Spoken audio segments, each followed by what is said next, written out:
হাঁস খামারে প্রবেশ করার সঙ্গে সঙ্গে চিন্তা হয় কি যেন রোগে হাঁসগুলো আক্রান্ত হলো। হাঁসগুলো ঠিক আছে তো?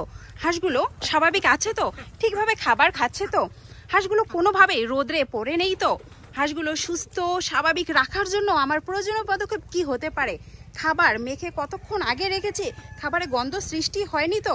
পানির পাত্রটা একটু চেক করে দেখি তো, পানির পাত্র কিংবা পানিগুলো পরিষ্কার আছে তো? হাউসটা একটু লক্ষ্য করে দেখি, হাউসে কতক্ষণ আগে যেন পানি দিয়েছিলাম, হাঁস গোসল করেছে, পানিটা নোংরা হয়েছে, দ্রুত পানিটা অপসারণ করে ফেলতে হবে।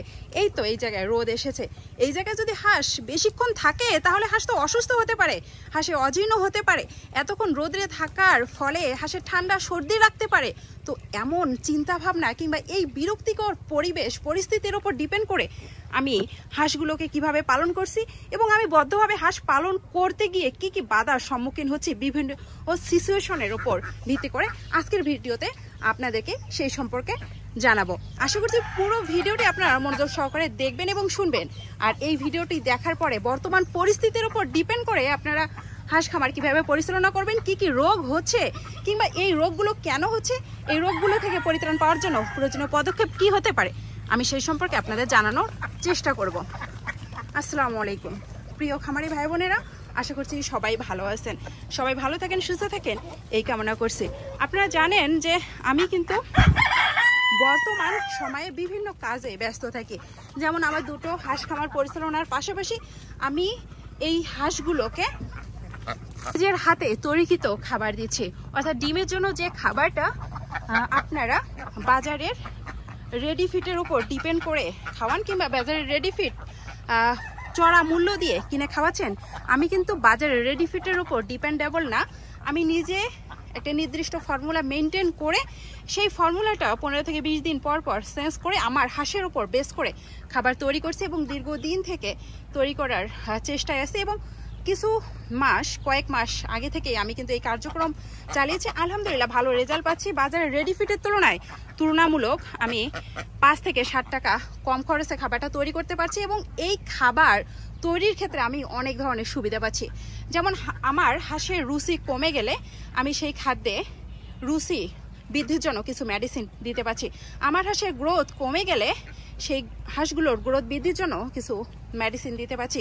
অনেক সময় হাঁসের চর্বি ধরে যায়, সেই ক্ষেত্রেও আমার কিন্তু কার্যকরী কিছু ভূমিকা থাকছে সেই খাবার তৈরিতে। তো মোটামুটি এই খাবার যখন তৈরি করা শুরু করলাম তখন কিন্তু আমার চ্যানেলের যারা নিয়মিত দর্শক আছে, যারা আমাদের পরিবারের নিয়মিত সদস্য, তারা কিন্তু দেশের বিভিন্ন স্থান থেকে এই খাবারটা তৈরি করতে যাচ্ছিল এবং বিভিন্নভাবে তারা কিন্তু ব্যর্থ হয়েছেন এবং এক সময়ে তারা বিভিন্নভাবে আমার কাছে কমেন্টের মাধ্যমে একটা প্রস্তাব করেছেন যে আপু আপনার হাতে তৈরি খাবারটা যদি যে কোনোভাবে আমাদের কাছে পৌঁছে দিতে পারেন তাহলে আমরা হয়তো বা এই সুবিধাগুলো নিতে পারবো কিংবা আপনি যে সুবিধাগুলো দিচ্ছেন সেই সুবিধাগুলো আমাদের হাঁসগুলোকেও দিতে পারবো। তো সেই কিছু ভাই ও বোনদের কমেন্টের উপর ভিত্তি করে কিংবা তাদের চাওয়া পাওয়ার উপর কেন্দ্র করে আমি কিন্তু আমার হাতে তৈরি খাবার দেশের বিভিন্ন স্থানে আমার যারা প্রিয় হাঁস খামারি ভাই বোনেরা আছে, যারা আমাদের পরিবারের সদস্য, আমি তাদের কাছে পৌঁছে দিতে সক্ষম হচ্ছি এবং কুরিয়ারের মাধ্যমে তাদের কাছে পৌঁছে দিচ্ছি এবং তাদের খামারের অনেক দায়িত্ব কিন্তু আমার কাঁধে এসে পড়ছে। তাদের খামারে এই খাবার দেওয়ার পর দিন থেকেই তাদের খামারের ডিমের পার্সেন্টেজ, খাবার কোন দিন কত কেজি খাচ্ছে, খাবার কম খাচ্ছে কিনা, তাদের খামারের পরিবেশ পরিস্থিতি কেমন, তাদের খামারে কি কি ইমপ্রুভ আনতে হবে, কি কি ভুল আছে, এই সকল কিছু কিন্তু আমি এখান থেকে তদারকি করছি। তো মোটামুটি ব্যস্ত থাকতে হয়। তো এই ব্যস্ততার মধ্যেও আমার যেহেতু দুটো খামার আছে, তো এই দুটো খামারেও কিন্তু ফোকাস দিতে হচ্ছে। আর এখন যে দিনের বেলা গরম এবং রাত্রের বেলা ঠান্ডা, এটা কিন্তু এই পরিবেশ পরিস্থিতি হাঁসের জন্য কোনোভাবেই কিন্তু পজিটিভ নয়। দিনের বেলা অনেক গরম, এই গরমে কিন্তু হাঁসগুলো অস্বস্তিতে ভুগছে এবং রাত্রের বেলায় প্রচণ্ড ঠান্ডা। এই গরম এবং ঠান্ডার সমন্বয়ে হাঁসগুলো বিভিন্ন রোগে আক্রান্ত হচ্ছে। কি কি রোগে আক্রান্ত হচ্ছে এখন একটু বলবো। তো প্রথম যে রোগটায় আক্রান্ত হচ্ছে সেটা হচ্ছে খাদ্যে অরুচি। এই খাদ্যে অরুচির কারণেই যত রোগের সূত্রপাত হচ্ছে। প্রথমে খাদ্যের অরুচি, তারপর আস্তে আস্তে খাদ্য গ্রহণ করা কমিয়ে দিচ্ছে, খাদ্য গ্রহণ করা কমিয়ে দেওয়ার সঙ্গে সঙ্গে ডিমের পার্সেন্টেজ কমিয়ে দিচ্ছে, সঙ্গে সঙ্গে হাঁসগুলো কিন্তু বিভিন্ন রোগে আক্রান্ত হচ্ছে, যেমন ডাক প্লেগ, ডাক কলেরা, এই ধরনের নানা রোগে হাঁসগুলো আক্রান্ত হচ্ছে। তো প্রথম স্টেপে হাঁসগুলো জ্বরেও ভুগতে পারে, প্রথম স্টেপে হাঁসের রুচি মন্দা হতে পারে। তো এই প্রথম লক্ষণগুলো আমরা যদি স্বাভাবিক মনে করি এবং প্রথম লক্ষণগুলোকে আমরা যদি গুরুত্ব না দেই, তাহলে এই স্বাভাবিক লক্ষণগুলো কিংবা ছোট ছোট সিমটমগুলো অনেক বড় রোগের কারণ হতে পারে এবং ওই বড় রোগের সূত্রপাতের কারণে আপনার খামার ধ্বংস হয়ে যেতে পারে। তাই প্রত্যেকটা সেকেন্ড, প্রত্যেকটা মুহূর্ত আমি চিন্তায় থাকি যে আমার হাঁস খামারের হাঁসগুলো সুস্থ আছে তো, আমার হাঁস খামারের হাঁসগুলো রোদে পড়ে নেই তো। আমরা জানি যে মানুষের স্বাভাবিক তাপমাত্রার তুলনায় হাঁসের শরীরে স্বাভাবিক তাপমাত্রা বেশি। তো বোঝাই যাচ্ছে যে আমরা যে পরিস্থিতিতে কিংবা আমরা যে জায়গায় দাঁড়িয়ে থেকে অস্বস্তিতে ভুগি, অবভিয়াসলি হাঁসও অস্বস্তিতে ভুগবে। তো আমরা যদি এটা নিজের সঙ্গে সমন্বয় করে হাঁসের সুস্থতা কিংবা হাঁসের অস্বস্তির ব্যাপারটা একটু রিয়েলাইজ করার চেষ্টা করি, তাহলে কিন্তু আমরা তাকে সুন্দর একটা পরিবেশ দিতে পারবো। আমার এই জায়গায় দেখতে পাচ্ছেন যে উপরে কিন্তু সবজির মাছা, এই সবজির মাছা আমি এমনি করিনি। এই যে অস্বস্তিকর পরিবেশ গরমের সময় আমরা কি করব? সারাদিন কি হাঁসগুলোকে ঘরে বন্দি করে রাখবো? না, সারাদিন হাঁসগুলোকে ঘরে বন্দি রাখার মতো যথেষ্ট পরিমাণে জায়গা যেহেতু আমার নাই, আর প্রতি মুহূর্তে আমি যদি হাঁসগুলোকে ঘরে বন্দি করে রাখি, তাহলে যথেষ্ট পরিমাণে জায়গার পাশাপাশি আলো বাতাস কিংবা এই যে ঘর অপরিষ্কারের ব্যাপারটা, এটা কিন্তু খুব সতর্কতার সহিত আমাকে দেখতে হবে এবং সঠিকভাবে হ্যান্ডেল করতে হবে। তো সেই ব্যাপারটা আমি যেহেতু সঠিকভাবে হ্যান্ডেল করতে পারবো না, তাই বাহিরে বিচরণের জায়গা আমাকে করে দিতে হচ্ছে।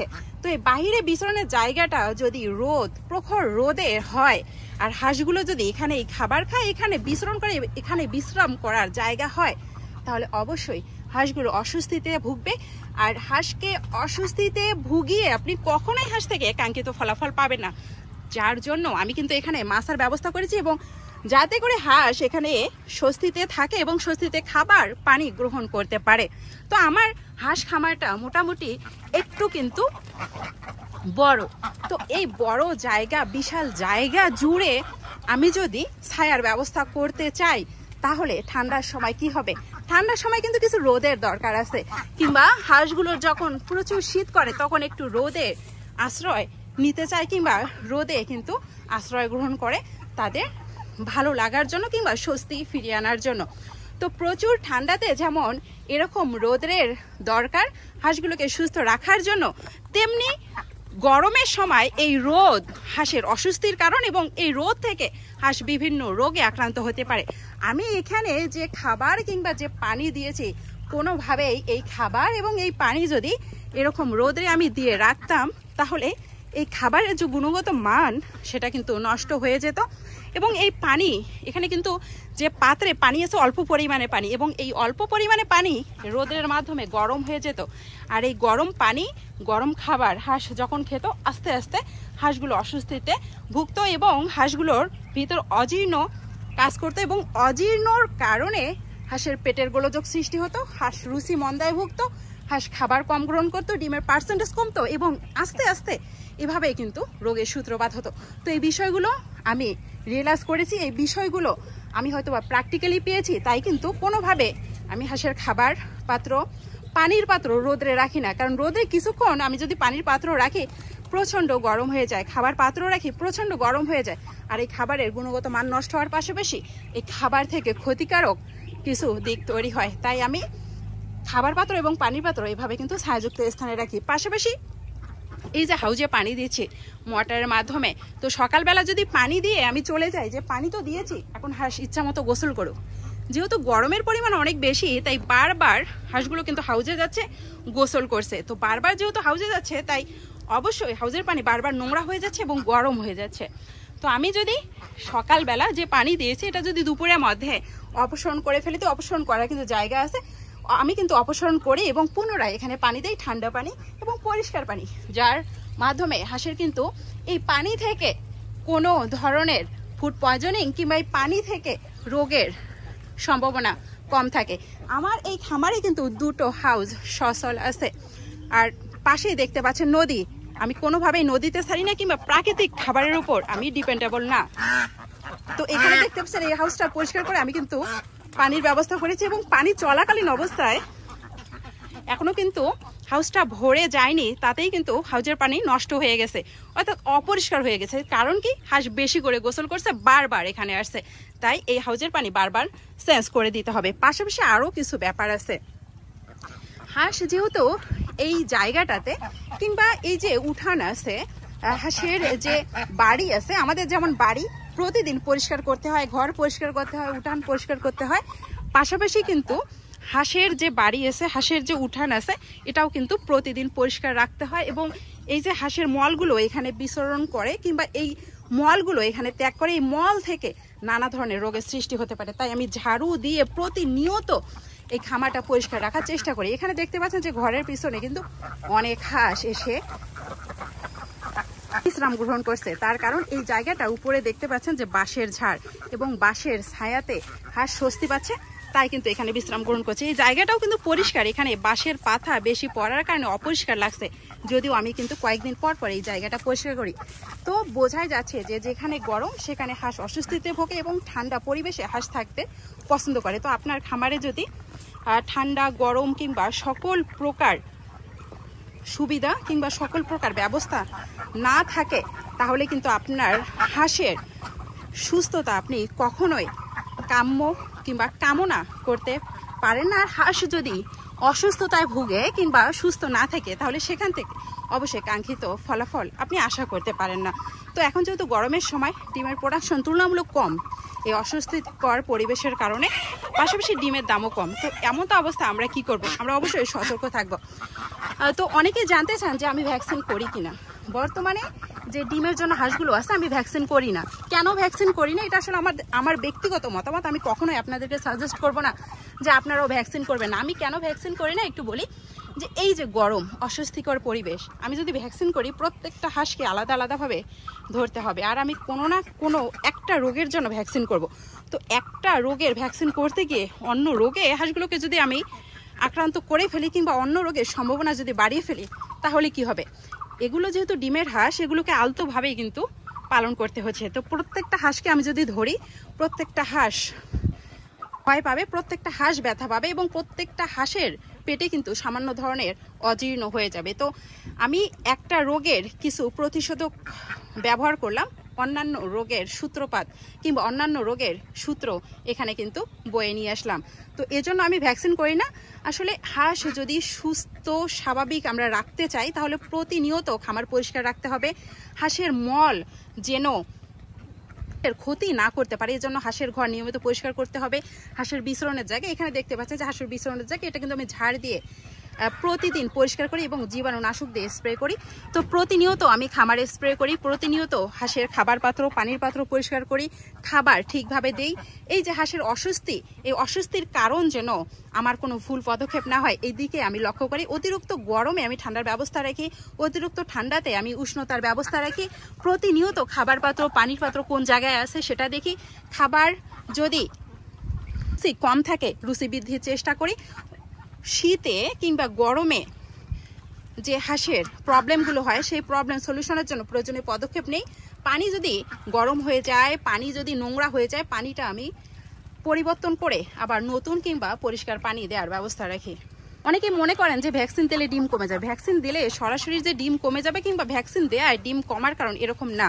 প্রত্যেকটা হাঁসকে আপনি যেহেতু ধরছেন, প্রত্যেকটা হাঁস ভয় পাচ্ছে, প্রত্যেকটা হাঁস ব্যথা পাচ্ছে, যার কারণে ডিমের প্রোডাকশন কমে যাচ্ছে। আপনারা জানেন যে ডিম পাড়া হাঁসের সামান্য পরিবর্তনও ডিম কমার কারণ হতে পারে। তো সব মিলিয়ে আমি খামারে সতর্ক থাকি, সতর্ক রাখার চেষ্টা করি, যার কারণে আমি ভ্যাকসিন করি না। তো আপনারা ইচ্ছা করলে ভ্যাকসিন করতে পারেন। এবং আসলে সতর্কতার বিষয়গুলো, হাঁসের যেহেতু নানাভাবে হাঁস অসুস্থ হতে পারে, তাই সতর্কতার বিষয়গুলো আপনাকে সুন্দরভাবে হ্যান্ডেল করতে হবে। হাঁসের খামার সব সময় পরিষ্কার পরিচ্ছন্ন রাখতে হবে, খাবার ঠিকভাবে দিতে হবে। আর আপনারা যদি কেউ আমার হাতে তৈরি খাবার নিতে চান, তাহলে অবশ্যই 2-1 দিন আগে যোগাযোগ করবেন। এবং আপনারা যারা আমাদের নিয়মিত ভিডিও দেখেন, তারাই যোগাযোগ করবেন। অবশ্যই আমরা চেষ্টা করব বাংলাদেশের যে কোনো প্রান্তে আপনাদের কাছে এই খাবারটা মাত্র 51 টাকা কেজিতে পৌঁছে দিতে। তো সবাই ভালো থাকবেন, সুস্থ থাকবেন। আল্লাহ হাফেজ।